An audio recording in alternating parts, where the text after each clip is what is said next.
নমস্কার বন্ধুরা, welcome to হুদাতি sports. তো রবিবার বিকেলে ওয়াংখেড়ে স্টেডিয়ামে মুখোমুখি হবে মুম্বাই ইন্ডিয়ান্স এবং লখনৌ সুপার জায়ান্ট।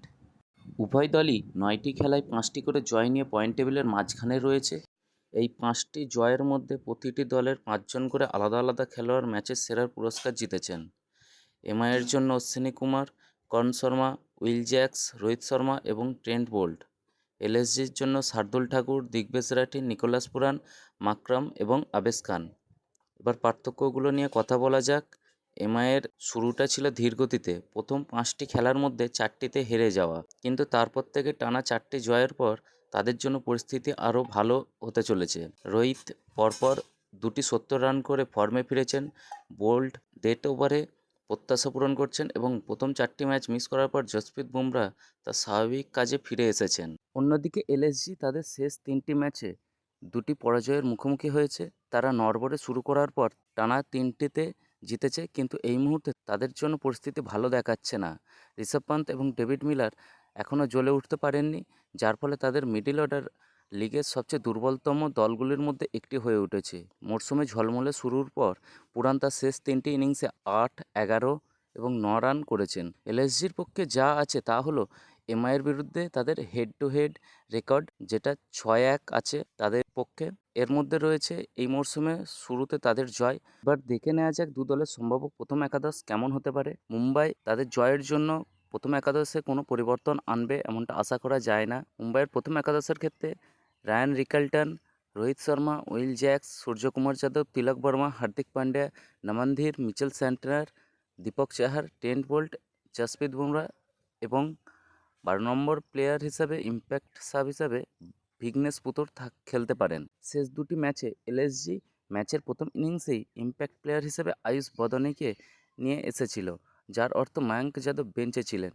কেউ কেউ এটাও ভাবছেন যে মায়াঙ্কের ফিটনেসের সাথে তার একাদশে নাম না থাকার কোনো সম্পর্ক আছে কিনা। তো লখনৌয়ের প্রথম একাদশের ক্ষেত্রে Aiden Markram, Mitchell Marsh, Nicholas Pooran, Rishabh Pant, Ayush Badoni, David Miller, Abdul Samad, Shardul Thakur, Ravi Bishnoi, Digvesh Rathi, Avesh Khan এবং প্রিন্স যাদব খেলতে পারেন। এই আইপিএল শুরু হওয়ার আগে সূর্যকুমার যাদবের ফর্ম নিয়ে গুঞ্জন ছিল।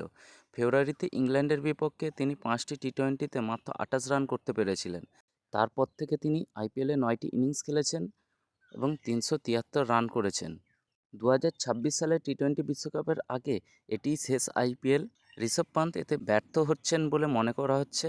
8 ইনিংসে তিনি মাত্র 106 রান করেছেন। 5বার তিনি সিঙ্গেল স্পিকারে আউট হয়েছেন।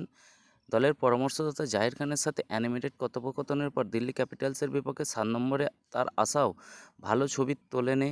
বড় প্রশ্ন, পান্ত যখন লড়াই করছেন এবং মিলার মাঝে মাঝে পর্যাপ্ত বল মোকাবিলা করতে পারছেন না, তখন কি এলএসজি মিলারকে 4 নম্বরে এবং পান্তকে অর্ডারে রাখা উচিত?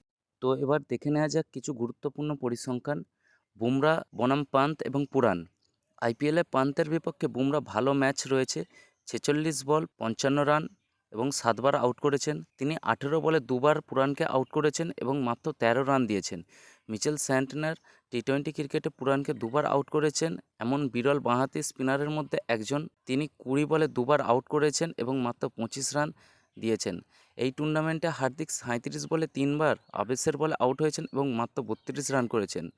রোহিত তার শেষ 2টি ইনিংসে 76 রানে অপরাজিত এবং 70 রান করেছেন। 2016 সালের পর এই প্রথমবার আইপিএলে পরপর 2টি অর্ধশতক করেছেন। পিচ নিয়ে বলতে গেলে এই মরশুমে এখনও পর্যন্ত ওয়াংখেড়ে স্টেডিয়ামে 4টি খেলা হয়েছে। রাতে এমআই প্রতিবারই টসে জিতে ফিল্ডিংয়ের সিদ্ধান্ত নিয়েছে। তারা 3টিতে জিতেছে যখন তারা প্রতিপক্ষকে লো স্কোরিংয়ের মধ্যে রাখতে পেরেছে। রবিবার ম্যাচটি অবশ্য গরম এবং আর্দ্র বিকেলে খেলা হবে এবং কৌশল পরিবর্তন করতে বাধ্য হতে পারে। বিকেলে খেলা হয়, বোলাররাও বেশ কিছু সুবিধা পাবে এমনটাই আশা করা যায়।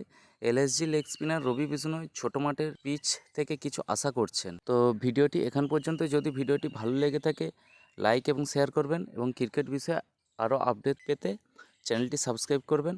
ধন্যবাদ।